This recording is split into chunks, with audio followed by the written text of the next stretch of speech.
பத்திரிகையாளர்லாம் வரலையா?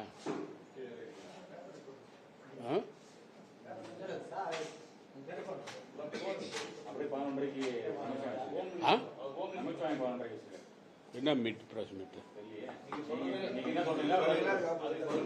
அது பதில் சொல்லட்டும். எத்தனை பேர் கேஸ் போடுறாங்க, அதில் இவர் ஒருத்தர்.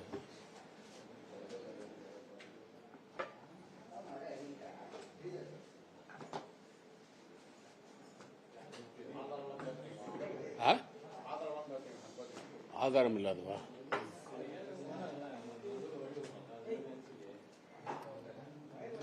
போட வேண்டியதானே, சொல்லிட்டே இருந்தா ஏன்?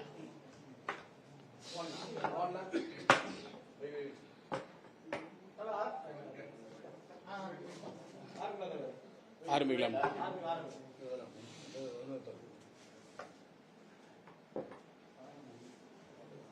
மத்தியில் உள்ள மாண்புமிகு பாரத பிரதமர் திரு நரேந்திர மோடி அவர்கள் தலைமையில் உள்ள ஆட்சியில் ஜம்மு காஷ்மீருக்கு உள்ள மாநில அந்தஸ்தை பறித்து ஜம்மு காஷ்மீரை ஒரு யூனியன் பிரதேசமாகவும் லடாக் பகுதியை ஒரு யூனியன் பிரதேசமாகவும் அறிவித்தது. அது ஒரு 1.5 ஆண்டுகளுக்கு முன்பு நடைபெற்றது. இப்பொழுது பாராளுமன்ற தேர்தல் சமயத்தில் பிரதமர் நரேந்திர மோடி அவர்களும் உள்துறை அமைச்சர் அமித்ஷா அவர்களும் நாங்கள் மத்தியில் ஆட்சிக்கு வந்தால் ஜம்மு காஷ்மீருக்கான மாநில அந்தஸ்தை திரும்ப கொடுப்போம் என்று கூறினார்கள். 3வது முறை தேசிய ஜனநாயக முற்போக்கு கூட்டணி ஆட்சி வந்தது. பிரதமர் நரேந்திர மோடி இந்த நாட்டுடைய பிரதமராக தேர்ந்தெடுக்கப்பட்டார். ஆனால் அவர்கள் ஜம்மு காஷ்மீர் மக்களுக்கு கொடுத்த வாக்குறுதிகள் நிறைவேற்றப்படவில்லை. ஜம்மு காஷ்மீருக்கு மாநில அந்தஸ்து கொடுக்கவில்லை. தேசிய மாநாட்டு கட்சியும் ஜம்மு காஷ்மீரில் மரியாதைக்குரிய ஃபரூக் அப்துல்லா தலைமையில், மரியாதைக்குரிய உமர் அப்துல்லா தலைமையிலும், காங்கிரஸ் கட்சியில் மரியாதைக்குரிய தலைவர் மல்லிகார்ஜுன் கார்கே அவர்கள், மரியாதைக்குரிய அன்னை சோனியா காந்தி அவர்கள், மரியாதைக்குரிய தலைவர் ராகுல் காந்தி அவர்கள் தலைமையில் ஜம்மு காஷ்மீரில் எங்களுடைய இந்தியா கூட்டணி சட்டமன்ற தேர்தலில் வெற்றி பெற்றால் நாங்கள் ஜம்மு காஷ்மீருக்கு உள்ள சிறப்பு அந்தஸ்து, இந்திய அரசியலமைப்பு சட்டத்தினுடைய ஷரத்து 370 திரும்ப கொண்டு வருவோம், ஜம்மு காஷ்மீருக்கு மாநில அந்தஸ்து கொடுப்போம் என்று வாக்குறுதி அளித்தோம். ஜம்மு காஷ்மீர் மக்கள் மிக பெரும்பான்மையாக இந்தியா கூட்டணிக்கு வாக்களித்து திரு உமர் அப்துல்லா தலைமையில் இப்பொழுது ஆட்சி அமைந்திருக்கிறது. பாரதிய ஜனதா கட்சி இப்பொழுது மத்தியில் உள்ள பிரதமர் நரேந்திர மோடி அவர்களும் உள்துறை அமைச்சர் அமித்ஷா அவர்களும் ஜம்மு காஷ்மீரத்திற்கு இந்தியா கூட்டணி சட்டமன்றத்தில் வெற்றி பெற்ற காரணத்தால் மாநில அந்தஸ்து கொடுப்பதற்கு முடியாது என்று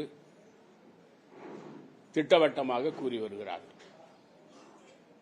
அவர்கள் வெற்றி பெற்றால் மாநில அந்தஸ்து, இல்லை என்றால் மாநில அந்தஸ்து இல்லை என்று அரசியல் பழிவாங்கும் நோக்கத்தோடு மோடி அரசு செயல்பட்டு வருகிறது. மத்தியில் காங்கிரஸ் தலைமையில் ஆட்சி வந்தால் ஜம்மு காஷ்மீருக்கு மாநில அந்தஸ்து கண்டிப்பாக கொடுக்கப்படும். இந்திய அரசியலமைப்பு சட்டத்துடைய ஷரத்து 370 மறுபடியும் நடைமுறைப்படுத்தப்படும். இதை நான் சொல்வதற்கு காரணம், புதுச்சேரிக்கு மாநில அந்தஸ்து கொடுப்பதற்கு தொடர்ந்து நாம் வலியுறுத்தி வருகிறோம். அனைத்து அரசியல் கட்சிகளும் புதுச்சேரிக்கு மாநில அந்தஸ்து தர வேண்டும் என்ற கோரிக்கையை முன்வைத்திருக்கிறார்கள். ஆளுங்கட்சி எதிர்க்கட்சிகள் இணைந்து மாநில அந்தஸ்து கேட்கிறோம். 2021 ஆண்டு சட்டமன்ற தேர்தலில் பிரதமர் மோடி அவர்களும் உள்துறை அமைச்சர் அமித்ஷா அவர்களும் நிதி அமைச்சர் நிர்மலா சீதாராமன் அவர்களும் புதுச்சேரி மாநிலத்தில் என்ஆர் காங்கிரஸ் பாஜக கூட்டணி ஆட்சி அமைந்தால் புதுச்சேரிக்கு சிறப்பு மாநில அந்தஸ்து கொடுப்போம் என்று வாக்குறுதி அளித்தார்கள். அது அவருடைய தேர்தல் அறிக்கையிலே இருக்கிறது. காங்கிரஸ் கட்சியின் சார்பிலும் எங்களுடைய கூட்டணி கட்சிகளின் சார்பிலும் மாநில அந்தஸ்தை நாங்கள் வலியுறுத்தினோம். என்ஆர் காங்கிரசும் வலியுறுத்தியது. ஆனால் அவர்கள் என்ஆர் காங்கிரஸ் பாஜக கூட்டணி ஆட்சி வந்து 3.5 ஆண்டு காலம் ஆகிவிட்டது. இதுவரை மாநில அந்தஸ்து சம்பந்தமாக மத்திய அரசு கைவிரித்து விட்டது. புதுச்சேரிக்கு மாநில அந்தஸ்து கொடுக்கும் எண்ணம் மத்திய அரசுக்கு இல்லை என்று மோடி அரசு பாராளுமன்றத்தில் எங்களுடைய பாராளுமன்ற உறுப்பினர் மரியாதைக்குரிய வைத்திலிங்கம் அவர்கள் கேட்ட கேள்விக்கு பதிலளித்திருக்கிறார்கள். புதுச்சேரியை பொறுத்தவரையில இதிலிருந்து மோடி அரசாங்கம் புதுச்சேரி மாநில மக்களுடைய எண்ணங்களை புறக்கணிக்கிறது. புதுச்சேரி மாநிலத்தை அவர்கள் சொன்ன வாக்குறுதியை நிறைவேற்றாமல் ஏமாற்றி வருகிறார்கள் என்பது தெளிவாக தெரிகிறது. எங்களுடைய முழுமையான கொள்கை புதுச்சேரிக்கு மாநில அந்தஸ்து பெறுவதுதான். அதற்காகத்தான் புதுச்சேரியில் நாங்கள் என்ஆர் காங்கிரஸ் கட்சி பாஜகவோடு கூட்டணி சேர்ந்தது என்று தம்பட்டம் அடித்துக் கொண்ட முதலமைச்சர் ரங்கசாமி அவர்கள் மாநில அந்தஸ்து பெறுவதற்கு எந்த நடவடிக்கையும் எடுக்கவில்லை. வெறும் தேர்தலுக்காக மாநில அந்தஸ்து பெறுவோம் என்று சொல்லி மக்களை ஏமாற்றி வாக்குகளை வாங்கி என்ஆர் காங்கிரஸ் கட்சியும் பாரதிய ஜனதா கட்சியும் மாநில மக்களை ஏமாற்றுகிறார்கள். மத்தியில் காங்கிரஸ் தலைமையில் ஆட்சி வந்தாலோ புதுச்சேரி மாநிலத்தில் 2026 ஆட்சி வந்தாலோ எங்களுடைய காங்கிரஸ் கூட்டணி ஆட்சி வந்தாலோ கண்டிப்பாக நாங்கள் புதுச்சேரிக்கு மாநில அந்தஸ்தை பெறுவோம்.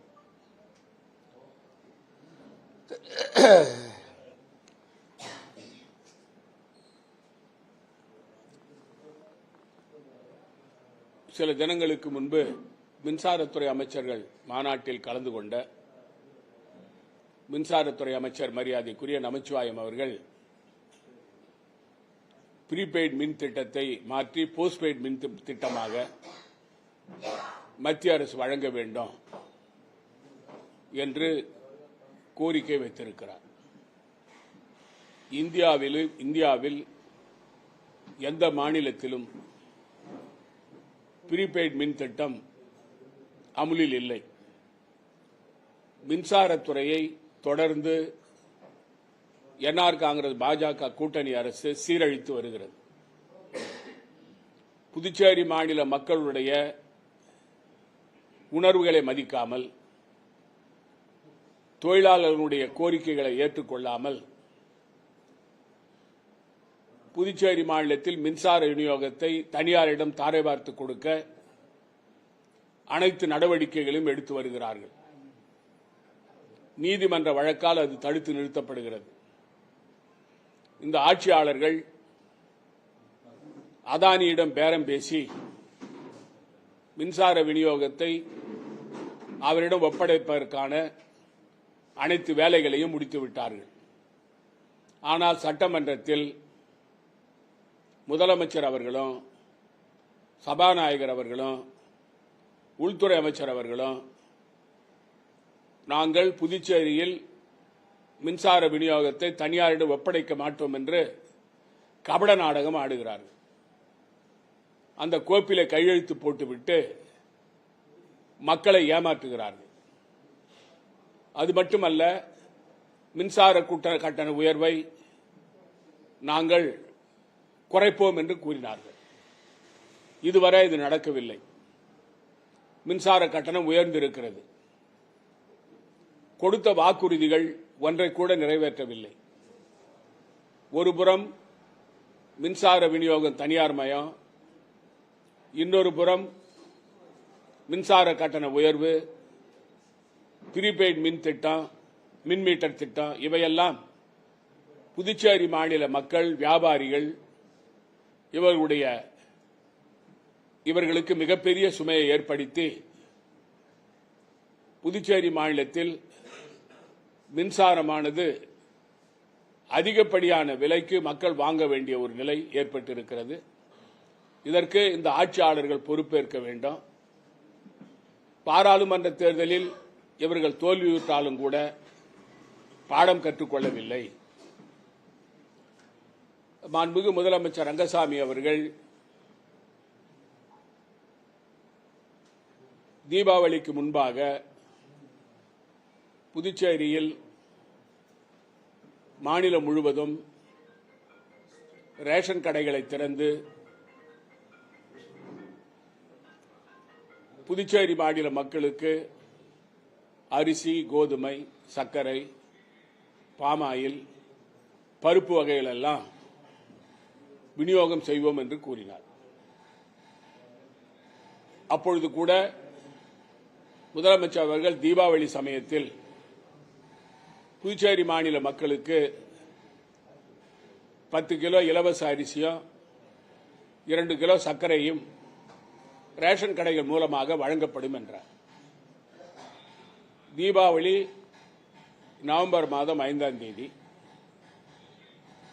முதலமைச்சர் மேட்டுப்பாளையத்தில் ஒரு இடத்தில் அந்த 10 கிலோ அரிசி மற்றும் சர்க்கரை கொடுப்பதை ஆரம்பித்தார். ஆனால் தீபாவளி முழுவதும் எந்த ரேஷன் கடையும் திறக்கவில்லை.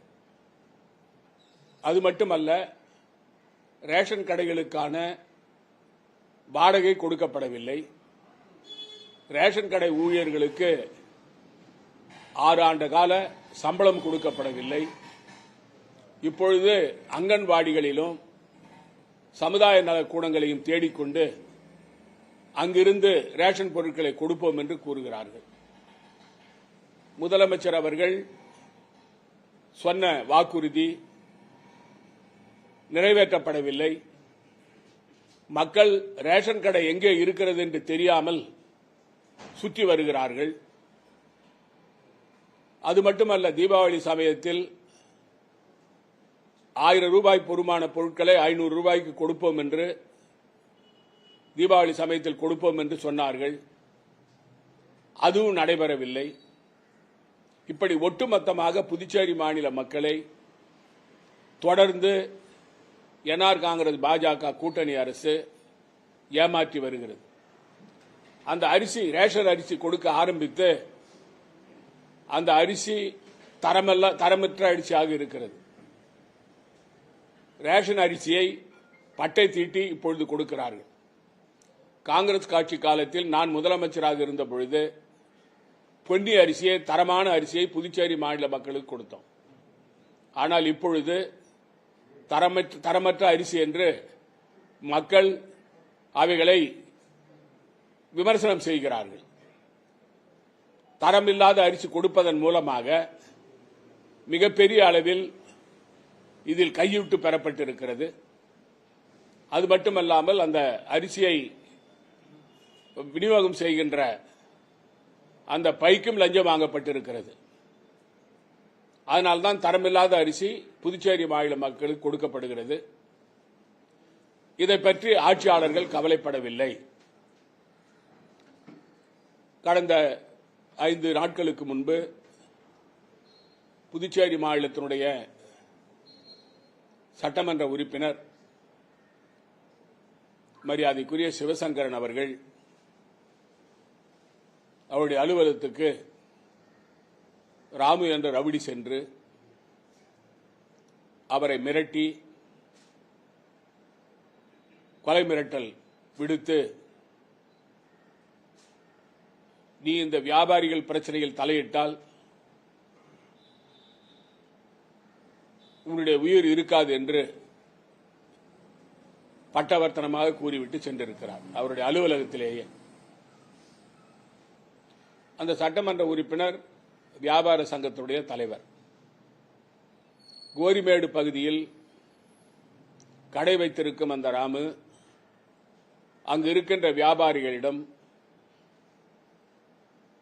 தகராறு செய்து மிரட்டி மாமூல் வாங்குவதை அந்த வியாபாரிகள் திரு சிவசங்கரனிடம் கூறிய போது அவர் அந்த உழவர்கரை கொம்மின் பஞ்சாயத்து கமிஷனரிடம் சென்று புகார் கொடுத்திருக்கிறார். அந்த புகாரை தெரிந்து கொண்டு இந்த ராமு என்ற ரவுடி அவருக்கு கொலை மிரட்டல் விட்டிருக்கிறார். இந்த ரவுடியினுடைய பின்னணி மிக பயங்கரமானது. அவர் மீது 27 கொலை வழக்குகள், பணப்பறிப்பு வழக்குகள், கொள்ளை வழக்குகள் என்று மிரட்டல் வழக்குகள் என்று பல வழக்குகள் இருக்கின்றன. கொலை வழக்குகள் மட்டும் 10க்கு மேல் உண்டு. அவர் பல வழக்குகளில் ஜாமீனில் வந்திருக்கிறார். 10 வழக்குகளில் தேடப்படுகின்ற குற்றவாளியாக இருக்கிறார். இந்த கொலை மிரட்டல் விடுத்த இந்த ராமு என்பவர் மரியாதைக்குரிய முதலமைச்சர் ரங்கசாமி அவருடைய பகுதியைச் சேர்ந்தவர்.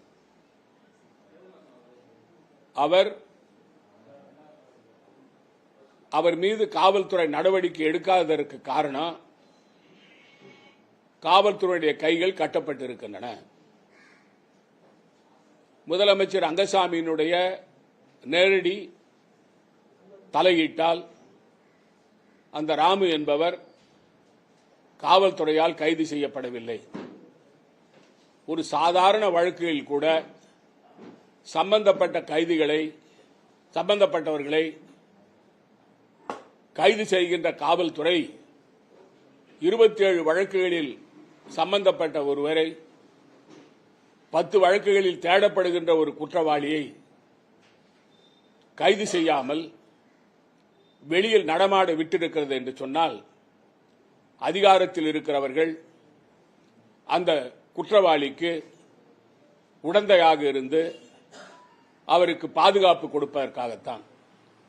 இதனால்தான் புதுச்சேரி மாநிலத்தில் ஆட்சியாளர்கள் முதலமைச்சரிலிருந்து உள்துறை அமைச்சர் அமைச்சராயத்திலிருந்து மற்ற அமைச்சர்கள் எல்லாம் இந்த ரவுடிகளுக்கு சாதகமாக இருந்து அவர்களை காப்பாற்றுவதன் மூலமாக காவல்துறையினர் செயல்பட முடியாத நிலை ஏற்பட்டிருக்கிறது.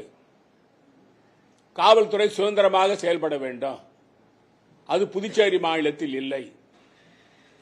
ஆட்சி அதிகாரத்தில் இருக்கிறவர்களுக்கு வேண்டியவர்கள் என்றால் அவர்களை இந்த காவல்துறை தொடுவதில்லை. இதை நாங்கள் பத்திரிகைகளில் பேட்டி கொடுத்தால் உள்துறை அமைச்சர் திரு நமச்சிவாயம் அவர்கள் என்னை சாடி பேசியிருக்கிறார். முதலமைச்சர் ஆக இருந்த திரு நாராயணசாமி காவல்துறை அமைச்சராக இருந்த பொழுது புதுச்சேரி மாநிலத்தில் சட்டம் ஒழுங்கு கட்டுக்குள் இருந்ததா என்று கூறியிருக்கிறார். நான் சவால் விட்டு கூறுகிறேன். நான் முதலமைச்சராக இருந்த சமயத்தில் காவல்துறையினுடைய அமைச்சராக இருந்த பொழுது 13 ரவுடிகளை குண்டர் தடை சட்டத்தில் கைது செய்து சிறையில் அடைத்தோம். புதுச்சேரி மாநிலத்தில் திரு ரங்கசாமி அவர்கள் முதலமைச்சராக இருந்த சமயத்தில் நெல்லித்தோப்பில் ஒரு சேட்டு கொலை செய்யப்பட்டு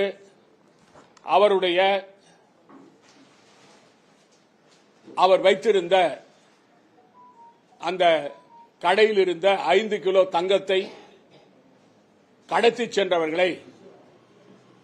சென்றவர்களை நாங்கள் கண்டுபிடித்து அந்த சேட்டு குடும்பத்திற்கு அதை ஒப்படைத்தது மட்டுமல்லாமல் அந்த சேட்டு கொலை வழக்கில் சம்பந்தப்பட்டவர்களை சிறையில் அடைத்தோம். முத்தியால்பேட்டையில் ஒரு பாட்டி கொலை செய்யப்பட்டிருந்தார். ரங்கசாமி அவர்கள் முதலமைச்சராக இருந்த பொழுது அது கண்டுபிடிக்கப்படவில்லை. ஆனால் எங்கள் ஆட்சியில் நான் காவல்துறை அமைச்சராக இருந்த பொழுது அந்த குற்றவாளியை கண்டுபிடித்து அவரை சிறையில் அடைத்தோம். இதுதான் எங்களுடைய ஆட்சியினுடைய சாதனை. திரு நமச்சிவாயம் அவர்கள் ஏதோ எங்கள் ஆட்சியில் எதிர்க்கட்சியில் இருந்தது போலவும் அவர் அமைச்சராக இல்லாதது போலவும் அவர் ஏதோ வெளியில் இருந்து பேசுவது போலவும் முதலமைச்சர் நாராயணசாமி ஆட்சியில் இது நடக்கவில்லை என்று கூறுகிறார். புதுச்சேரி மாநிலத்தில் ஒரு அமைச்சராக இருந்து பல முக்கியமான துறைகளை வைத்து பதவி சுகத்தை அனுபவித்து வந்த நமச்சிவாயம் என்னை பார்த்து நாராயணசாமி ஆட்சியில் சட்டம் ஒழுங்கு கெட்டுவிட்டது என்று கூறுகிறார். உண்மையிலேயே எங்களுடைய ஆட்சியில் சட்டம் ஒழுங்கு சரியாக இல்லை என்றால் திரு நமச்சிவாயம் அவர்கள் எதிர்ப்பு தெரிவித்து ஏன் அமைச்சரவையில் இருந்து வெளியே போகவில்லை? குறிப்பாக ஒரு பிரபல ரவுடி புதுச்சேரி மாநிலத்தில் பல கொலை வழக்குகள் சம்பந்தப்பட்டவர். அவர் குண்டத்தடை சட்டத்தில் கைது செய்யப்பட்டு மட்டுமல்ல ஆயுள் தண்டனை அனுபவிக்கின்ற ஒரு கைதி. அவரை விடுதலை செய்வதற்கு என்னிடம் வந்து நமச்சிவாயம் கேட்டார். அவர் என்னுடைய அமைச்சரவையில் அமைச்சராக இருந்தார். நான் அதை மறுதளித்து இவர் பல கொலை குற்றங்களில் சம்பந்தப்பட்டிருக்கிறார், அவரை நான் விடுதலை செய்ய முடியாது என்று திட்ட தெளிவாக அவரிடம் கூறிவிட்டேன். இப்படிப்பட்ட நமச்சிவாயம் என்னை பார்த்து சட்டம் ஒழுங்கை நான் கட்டுக்குள் வைத்திருக்கவில்லை என்று என்னை குறை கூறுகிறார்.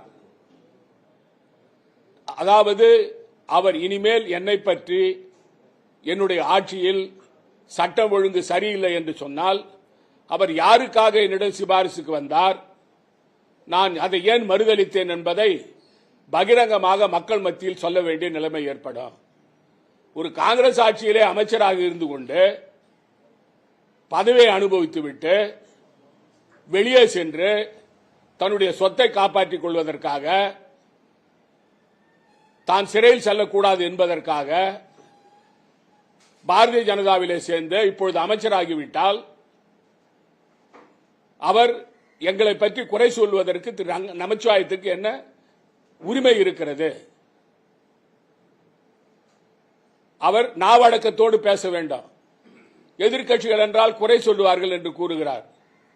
புதுச்சேரியில் சட்டம் ஒழுங்கு கெட்டுப்போனதற்கு முதலமைச்சர் ரங்கசாமியும் உள்துறை அமைச்சர் நமச்சிவாயமும் முக்கிய காரணங்கள். குறிப்பா திரு ரங்கசாமி அவர்கள் ரவுடிகள் மாமூல் கேட்டு கடைக்காரரை அடித்தால் அவர்கள் சென்று புகார் கொடுத்தால் முதலமைச்சர் அந்த கடைக்காரரிடம் அந்த மாமூல் கேட்கவுடன் பணத்தை கொடுத்து விட வேண்டியதுதானே என்று சொல்லுகின்ற ஒரு முதலமைச்சர் புதுச்சேரி மாநிலத்தில். அது மட்டுமல்ல, இந்த ரவுடிகளோடு தொடர்போடு இருக்கிறவர் இந்த உள்துறை அமைச்சர் நமச்சிவாயம். ரவுடிகளை வளர்த்து விடுகிறவர் நமச்சிவாயம். இது புதுச்சேரி மாநில மக்களுக்கு தெரியும். அது மட்டும் இல்ல, இந்த ரவுடிகளுக்கு ஆதரவாக அவர் வந்து என்னுடைய பேசியது நான் பகிரங்கமாக சொல்ல வேண்டிய நிலையை அவர் உருவாக்க வேண்டாம் என்று நான் கேட்டுக்கொள்கிறேன். ஏனென்றால் எங்களுடைய ஆட்சியில் மக்களுக்கு பாதுகாப்பு கொடுத்தோம், அவருடைய சொத்துக்களுக்கு பாதுகாப்பு கொடுத்தோம், பிரெஞ்சு குடியுரிமை பெற்றவர்களுடைய சொத்துக்களுக்கு பாதுகாப்பு கொடுத்தோம். அதனால் எங்களுடைய ஆட்சியில மக்கள் நிம்மதியாக இருந்தார்கள். ஆனால் இன்னைக்கு என்ன நிலை? கொலை, கொள்ளைகள், வழிப்பறி கொள்ளை, சொத்து அபகரிப்பு, நில அபகரிப்பு, வீடு அபகரிப்பு, குழந்தைகளை கடத்துறது, மாமூல் வாங்கிறது, கடைகளை மிரட்டி மாமூல் வாங்கிறது தொடர்கதையாக இருந்து வருகிறது. சட்டமன்ற உறுப்பினர்களே மக்களுடைய சொத்துக்களை கொள்ளையடிக்கிறார்கள். அதற்கு காவல்துறை கைகட்டி வேடிக்கை பார்க்கிறது. இதுதான் இந்த ஆட்சியினுடைய அலங்கோலமான நிலை. புதுச்சேரி மாநில மக்கள் நிம்மதியாக வாழ முடியவில்லை. இந்த ரெஸ்டோ பார்களை திறந்து புதுச்சேரியில சட்ட ஒழுங்கு மிகப்பெரிய அளவில் பாதிக்கப்பட்டிருக்கு. நான் காவல்துறை தலைமை அதிகாரியை கேட்டுக் கொள்கிறேன், மாண்புமிகு துணைநிலை ஆளுநரை கேட்டுக் கொள்கிறேன், தயவு செய்து இந்த ஆட்சியாளர்கள் நம்பாதீர்கள். சட்ட ஒழுங்கை கட்டுக்குள் வைத்திருப்பதற்கு நீங்களும் முனைந்து பாடுபட வேண்டும். மக்களுடைய நிம்மதி தான் நமக்கு முக்கியம். புதுச்சேரி மாநில மக்கள் நிம்மதியாக வாழ வேண்டும். அதாவது ஒரு அமைச்சராக இருந்தவர், என்னுடைய அமைச்சராக இருந்தவர் அடிக்கடி என்னுடைய ஆட்சியை பற்றி குறை சொல்வதற்கு அவருக்கு என்ன உரிமை, அதிகாரம் இருக்கிறது, உரிமை இருக்கிறது? 5 ஆண்டு காலம் பதவி அனுபவிச்சு விட்டு போனவர் வெளியில போய் எங்க ஆட்சியை பற்றி குறை சொல்றாருன்னா அவர் 5 ஆண்டு காலம் அவர் என்ன செஞ்சாருன்னு மக்களுக்கு தெரியும். அதனால அவர் எங்க ஆட்சியை பற்றி குறை சொல்றதுக்கு அவருக்கு எந்த விதமான அருகதையும் கிடையாது. தொடர்ந்து டாக்டர்களுக்கு புதுச்சேரி மாநிலத்தில் பாதுகாப்பு இல்லை. ஏற்கனவே ஒரு டாக்டர் தாக்கப்பட்டார் புதுச்சேரியில். டாக்டர்கள்லாம் சுதந்திரமா மருத்துவம் பார்க்க முடியல. குறிப்பா நோயாளிகளுடைய உதவியாளர்கள் இந்த டாக்டர்களை மிரட்டுற வேலை நடந்து கொண்டிருக்கிறது. அதற்கு தகுந்த பாதுகாப்பு டாக்டர்களுக்கு கொடுக்க வேண்டாம். அதாவது இதுவரைக்கும் புதுச்சேரியை பொறுத்தல பெட்ரோல் பங்க் வைக்கிறவங்க, கேஸ் ஏஜென்சி வைக்கிறவங்க, அதாவது Indian oil corporation, Bharat petroleum, அப்புறம் HPC, இதுல உரிமம் பெறவங்க அந்த அனுமதி வாங்கறதுக்கு மாநிலத்தில் 9 துறைகளில் அனுமதி பெறணும். அதாவது வருவாய்த்துறையிலிருந்து, பொதுப்பணித்துறையிலிருந்து, உள்ளாட்சித்துறையிலிருந்து, ஃபயர் சர்வீஸிலிருந்து, விவசாயத்துறையிலிருந்து பலர்கிட்ட அனுமதி பெறணும். 9 பேர். அது சிங்கிள் விண்டோ சிஸ்டம். அதற்கு இறுதி ஒப்புதல் கொடுப்பவர் இந்த 9 துறைகளிலிருந்து அந்த ஒப்புதல் பெற்று போட்டா இறுதி ஒப்புதல் கொடுக்கிறவர் மாவட்ட தலைமை அதிகாரி, கலெக்டர் தான் கொடுக்கணும். அதற்கு பிறகு அவர்கள் பெட்ரோல் பங்க் போட்டுக்கலாம், கேஸ் ஏஜென்சி வச்சுக்கலாம். இது தொடர்ந்து பல ஆண்டுகளாக இருந்து வருது. இது நம்ம இந்தியா புதுச்சேரி மாநிலம் மட்டும் இல்லை, இந்தியா முழுவதும் இதான் நிலைமை. ஆனா புதுச்சேரி மாநிலத்தில் இப்போ ஒரு அறிவிப்பு வந்திருக்கு.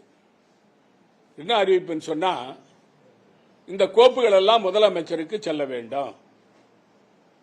எதுக்கு செல்ல வேண்டும்? முதலமைச்சருக்கும் இந்த ஏஜென்சிக்கு ஒப்புதல் கொடுக்கிறதுக்கு என்ன சம்பந்தம்? இது நிர்வாக ரீதியான உத்தரவு. இதை கலெக்டர் தான் கொடுத்து முடிக்கணும். ஏன்னா முதலமைச்சர்கிட்ட போனா அந்த கோப்பை அங்க வச்சுக்கின்னு முதலமைச்சரிடம் இருக்கின்ற புரோக்கர்கள், நான் ஏற்கனவே சொன்னேன் 5 புரோக்கர், இப்ப 6வது புரோக்கர் வந்துக்கிறாங்க. அங்க இந்த புரோக்கர்கள் முதலமைச்சர் அலுவலகத்துக்கு நீங்க போகணும்னா முதல்ல புரோக்கரை தான் தரிசனம் பார்க்கணும். புரோக்கர்கள் விட்டாதான் நீங்க உள்ள போக முடியும்.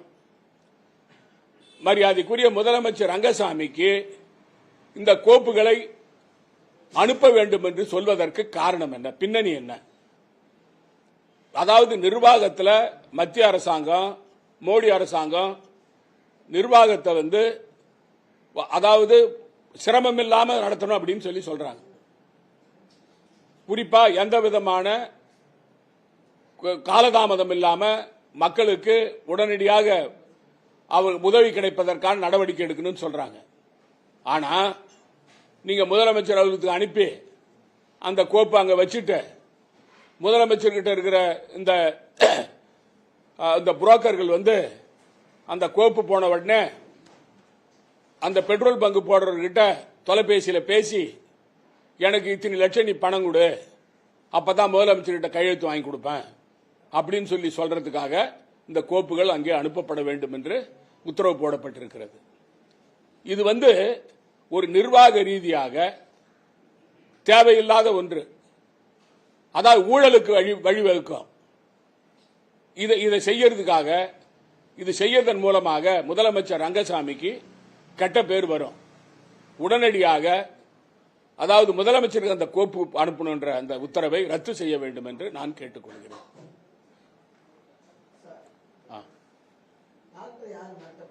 என்னங்க யாருக்கு? டாக்டர்களுக்கா? அதாவது புதுச்சேரியில ஒரு 3 மாசம் இல்ல, இப்ப இல்ல சார், ஒரு 3 மாசம் முன்ன ஒரு டாக்டர் தாக்கப்பட்டாருங்க ஜிஹெச்ல. தாக்கப்பட்ட சம்பவம் இருக்கு. அது முதலமைச்சர் கூட்டு சமாதானம் பண்ணாரு. இது நான் இப்ப சொல்றது இப்ப தமிழ்நாட்டில் நடந்த பிறகு இது நமக்கு ஒரு படிப்பினை. அதனால டாக்டர்களுக்கு பாதுகாப்பு இருக்கணுன்றதுக்காக சொல்றேன். நான் சம்பவம் நடந்தது.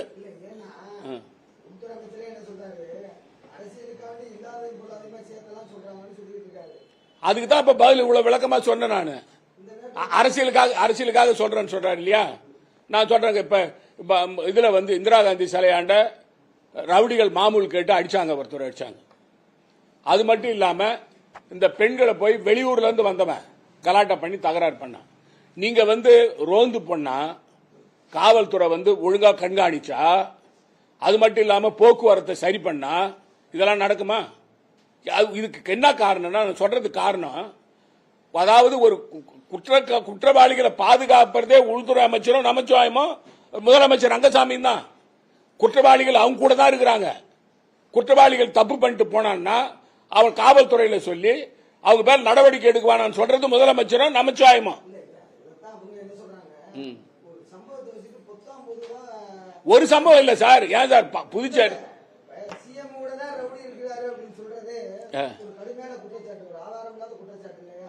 ஆதாரம் இல்லாத குற்றச்சாட்டு இல்ல. அந்த ராம் என்றவர் என்ன ஊரு? முதலமைச்சர் பகுதியை சேர்ந்தவர். ஏற்கனவே ஒரு அப்படி இல்ல சார், நான் சொல்றேன் கேளுங்க. அந்த ராம் என்றவர், நான் என்ன சொல்றேன், 27 வழக்கு இருக்குது அந்த ஆள் பேர்ல.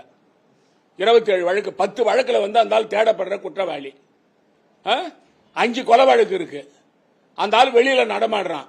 இந்த 10 வழக்குல ஏன் காவல்துறை அவங்களை கைது செய்யலாம்? அதுக்கு வந்து அது ஏன் சார், அவன் முதல்வர் தொகுதியை சேர்ந்தவன், முதல்வருக்கு வேண்டியவன். அதையும் நான் சொல்றேன்.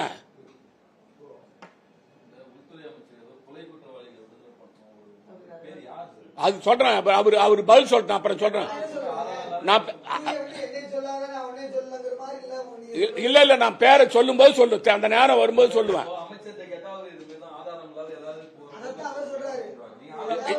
ஏன் சார் அவர் என்ன நான் வந்து சொன்ன நான் சொல்லுவேன், ஏத்துக்குவாரு அவரு? அவர் சொன்ன ஏத்துக்குவாரு அவரு? நான் என்ன சொல்றேன் சார், நான் புதுச்சேரி மாநில மக்களுக்கு அவர் என்ன சொல்றாரு, அவர் வந்து ஒரு தார்மீகமா உள்ளவர்னா, ஒரு உண்மையிலே ஒரு அரசியல்வாதின்னு சொன்னா, அவர் அமைச்சர் பதவிக்கு தகுதி உள்ளவர்னு சொன்னா, நாராயணசாமி முதலமைச்சராக இருந்த சமயத்தில் புதுச்சேரி மாநிலத்தில் சட்டம் ஒழுங்கு கெட்டு போச்சுன்னு சொல்றாரு. அவர் அந்த அமைச்சரவையில் அமைச்சராக இருந்தார். என் ஆட்சியில் சட்டம் ஒழுங்கு கெட்டு போச்சுன்னு சொல்ற நீங்க, அப்ப யார் ராஜினாமா பண்ணிட்டு வெளியில வரல? அப்ப பதவி சோகம் அனுபவிப்பீங்க. என் ஆட்சியில் வந்து சட்டம் ஒழுங்கு கெட்டு போச்சு நீங்க சொல்லுவீங்க. ஆனா பதவியில் இருப்பீங்க. பதவி விட்டு வெளியே வந்த பிறகு, கட்சி மாறின பிறகு என் ஆட்சியில் வந்து சட்டம் ஒழுங்கு கெட்டு போச்சுன்னு சொல்லுவீங்க. இது என்ன நியாயம்? என்ன நியாயம் சார் இது? நீ ஒரு அமைச்சர், அதுல நீ அந்த அமைச்சரவை அங்க நீங்க அந்த அமைச்சரவை எல்லாருக்கும் பொருந்தும். என் ஆட்சியில நாராயணசாமி ஆட்சி, ரங்கசாமி தலைமையில் உள்ள ஆட்சி, நாராயணசாமி தலைமையில் உள்ள ஆட்சி, என் ஆட்சியில தலைமையில் இருந்தா நமச்சிவாயம் இருந்தா அது பொறுப்பு. அப்ப நீ யார் ராஜினாமா பண்ணல, வெளியில வரல? என் ஆட்சியில வந்து நான் முதலமைச்சராக இருக்கும்போது சட்டம் ஒழுங்கு கட்டுக்குள்ள இருந்த தோட்டு தான் புதுச்சேரி மாநிலத்தில் மக்கள் நிம்மதியா இருந்தாங்க. நான் சொல்றேன். அதாவது வேணும்னே எதிர்கட்சி சொல்றாங்க நாராயணசாமி அவர் ஆட்சியில சட்டம் ஒழுங்கு கெட்டு போச்சுன்னு சொல்றதுக்கு உங்களுக்கு என்ன உரிமை இருக்குது? நமச்சிவாயத்துக்கு உரிமை கிடையாது, மத்தவங்க சொல்லலாம். ஏன்னா நீ அதுல ஒரு அங்கமா இருந்த ஆளு. அதுக்காக நான் சொல்றேன்.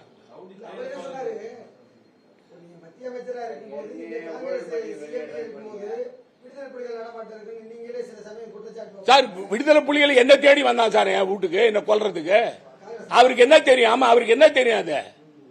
என்ன ஃபாலோ பண்ணாங்க சார், தமிழ்நாடு வரைக்கும் ஃபாலோ பண்ணாங்க. என்ன அப்ப விடுதலை புலிகளை எடுத்து பாராளுமன்றத்தில் நான் பேசினேன். அப்ப என்ன குறி வச்சாங்க. அவருக்கு என்ன தெரியும் அதை பத்தி? அவர் நேற்று வந்த ஒரு அரசியலுக்கு 7 கட்சி மாறி 8வது கட்சிக்கு வந்துக்கிறாரு. இப்ப அவர் என்ன பத்தி சொல்றதுக்கு அவருக்கு உரிமை கிடையாது. நான் ஒரே கட்சியில தொடர்ந்து இருக்கிறேன். இப்ப நான் வந்து என்னைக்கு கட்சி காங்கிரஸ்ல சேர்ந்து அன்னையில இருந்து இன்னை வரைக்கும் காங்கிரஸ் கட்சியில் தான் இருக்கிறேன். சொத்துக்காக, சொத்தை காபந்து பண்ணிக்காக, பதவிக்காக நான் கட்சி மாறல.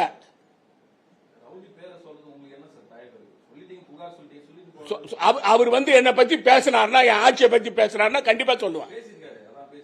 ஏன் சார் அவர் வந்து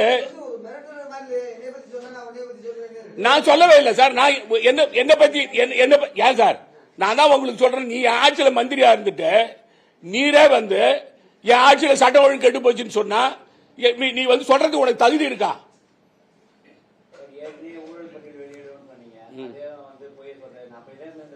வரும் வரும் வரும் வரும் வரும்போது வரும் வரும் வரும்போது வரும் ஊழல் பட்டியல் வரும், எல்லாம் வரும்.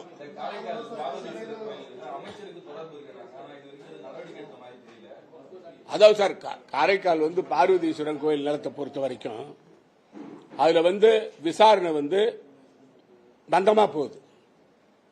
அதுல 3 பேர் 5 பேர் 6 பேர் அரெஸ்ட் பண்ணிருக்காங்க.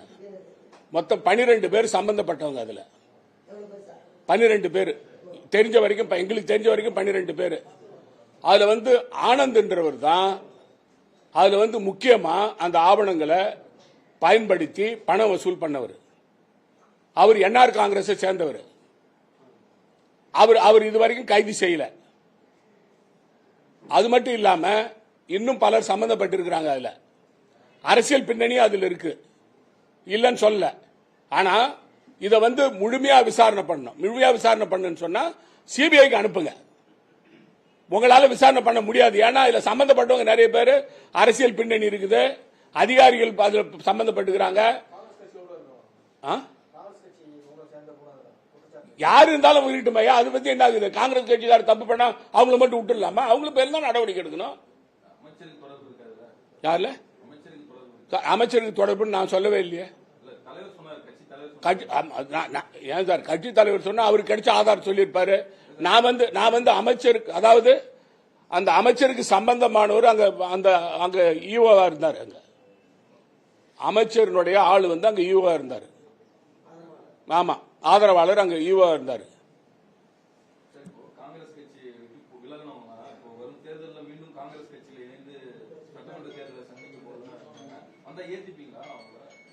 யார் சொல்லுது உங்ககிட்ட?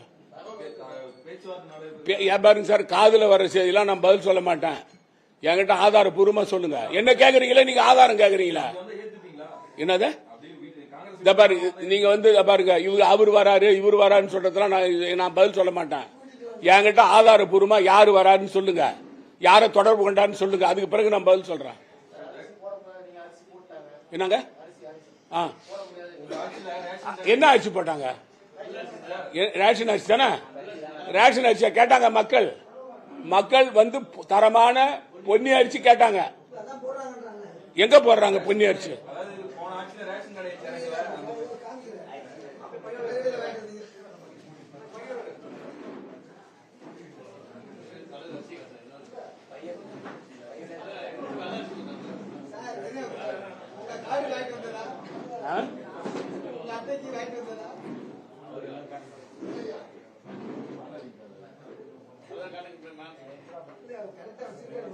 காட்டுறேன். அதாவது இது தீட்டின அரிசி சார், தீட்டின அரிசி. இது ரேஷன் அரிசியை தீட்டி மக்களுக்கு கொடுக்குறாங்க. ரேஷன் அரிசி தீட்டப்பட்ட அரிசி. இது வந்து இதுல வந்து மிகப்பெரிய ஊழல் நடந்திருக்கு. அது சம்பந்தம் நாங்க விசாரணை வைப்போம், விசாரணை கேட்போம்.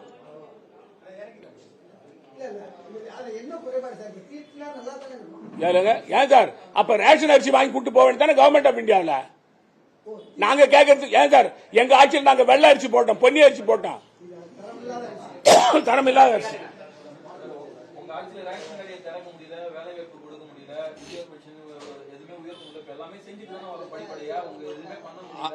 யார் சொல்றது? ரங்கசாமி தானே. ரங்கசாமிக்கு நான் பதில் சொல்றேன். இருங்க வரேன். அந்த ரேஷன் கடையை திறக்கிறதுக்கு நான் நீதிமன்றம் போனேன். நான் முதலமைச்சராக இருந்து நீதிமன்றம் போனேன். அதாவது பிரதமருடைய கொரோனா திட்டத்தில் கொடுக்கிற 5 கிலோ அரிசி ஒவ்வொரு குடும்பத்துக்கு ஒவ்வொரு காருக்கு கொடுக்குற அரிசியா போடுறீங்க. புதுச்சேரி மாநில மக்கள் எங்க மாநில பட்ஜெட்ல இருந்து நாங்க அரிசி போடுறதுக்கு தடுக்க கூடாதுன்னு சொன்னோம். ஆனா மோடி அரசாங்கம் அதை தடுத்து நிறுத்திச்சு. மோடி யார் கூட கூட்டணி? ரங்கசாமி கூட கூட்டணி. ரங்கசாமியும் மோடியை சதி செய்து எங்களை ரேஷன் கடையை திறக்க விடல. நீதிமன்றமும் எங்களுக்கு சாதகமா இல்ல. இப்ப மட்டும் எப்படி போடுறீங்க? ஏன்னா உங்க கூட்டணி ஆட்சி வந்ததுனால. நீங்க வந்தாக்கா எது ஒன்னாலும் செய்யலாம். நீங்க வந்த பிறகு ரேஷன் கடையை திறக்கலாம். ஆனா நாங்க வந்து எங்க ஆட்சியில் இருக்கும்போது ரேஷன் கடையை திறக்கக்கூடாது. இது என்ன நியாயம்? எப்ப செய்யறாரு? 3.5 வருஷம் கழிச்சு. 3.5 வருஷம் கழிச்சு இப்ப ரேஷன் கடை இப்பதானே. ஏன் சார் எத்தனை ரேஷன் கடை இது வரைக்கும் திறந்தது நீங்க சொல்லுங்க பாப்போம். புதுச்சேரியில் உள்ள ரேஷன் கடையில எத்தனை கடை திறந்துக்குது? எங்க திறந்தாங்க? ஏன் சார் ஜனங்க ரேஷன் கடை எங்க தேடி ஓடுது? ரேஷன் கடை எல்லாம் மூடி கிடக்குது. நீ வந்து சமுதாய நல கூட்டத்தில் அரிசி போடுறீங்க. சரி, ரங்கசாமி என்ன சொன்னாரு? நாங்க அரிசி போடுவோம், சக்கரை, கோதுமை, பாமாயில். தீபாவளி முடிஞ்சு தீபாவளி அரிசியா? என்ன சார் இது? நீங்க ரங்கசாமி ஆதரவாளரா? நீங்க ஏன் சார் தீபாவளி முடிஞ்சு 20 நாள் ஆகுது, இப்ப அரிசி போடுறீங்களா? உங்களுக்கு அசிங்கமா இல்ல? இந்த ஆட்சியாளருக்கு அசிங்கமா இல்ல? ஏன் சார் அப்புறம் ஏன் நீ ரேஷன் தடுக்க? நான் தீபாவளிக்கு முன்ன ரேஷன் அரிசி போடுவேன்னு சொன்னீங்க, மறந்துட்டீங்களா நீங்க? ரேஷன் அதாவது ரேஷன் கடை திறந்து அரிசி போடுவேன்னு சொன்னாரு. இது தீபாவளி பரிசு தனி.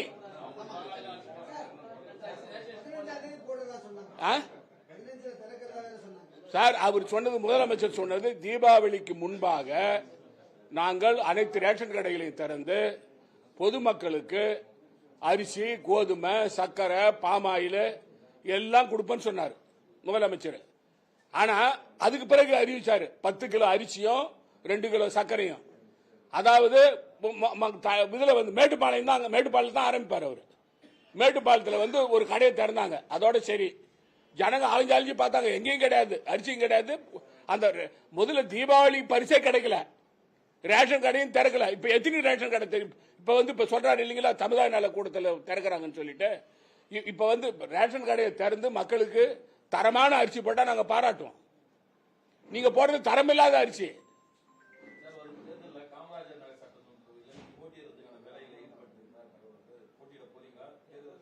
புதுச்சேரியில் இருக்கிற 30 தொகுதியிலும் எந்த தொகுதியில் ஒன்றாலும் நான் நிற்பேன். கட்சி தலைமை அனுமதி கொடுத்தா, கட்சி தலைமை அனுமதி கொடுத்தா. எங்களுடைய காங்கிரஸ் கட்சியுடைய தலைமை வந்து அன்னை சோனியா காந்தி அவர்களும் கார்கே அவர்களும் தலைவர் ராகுல் காந்தி அவர்களும் அனுமதி கொடுத்து தேர்தலில் நிக்கணும்னு சொன்னா நிப்பேன். எனக்கு விருப்பம் இல்ல, அவங்க அனுமதி கொடுத்தா நிப்பேன்னு சொல்றேன் நானு. ஏன் சார் கட்சி தலைமை முடிவு பண்றது ஏத்துக்குவேன் சார். நானு தேர்தலில் இருக்க வேணாம், தேர்தலில் நெல்லுன்னு சொன்னா நிப்பேன், நிக்க வேணாம்னு சொன்னா நிக்க மாட்டேன். கட்சி தலைமை என்ன சொல்றாங்களோ அதை கேட்பேன். தனிப்பட்ட அரசியல்வாதிக்கு தனிப்பட்ட விருப்ப வெறுப்பெல்லாம் கிடையாது சார். அதாவது எது வேணாலும் இருக்கட்டும். நான் என்ன சொல்றேன் உங்களுக்கு, இப்ப வந்து ரங்கசாமிக்கு என்ன வயசு ஆகுது? அதே மாதிரி தானே இந்த கேள்வி அவரை கேட்க வேண்டியதுதான். நீங்க ஏன் சார் எனக்கு விருப்பம் இருக்குதுன்றது 2வது பயிற்சி சார். கட்சி தலைமை என்ன சொல்லுது அதை கேட்பேன். யாரு இவர் மருத்துவர் ஆட்சியர் சொல்லுங்க என்கிட்ட.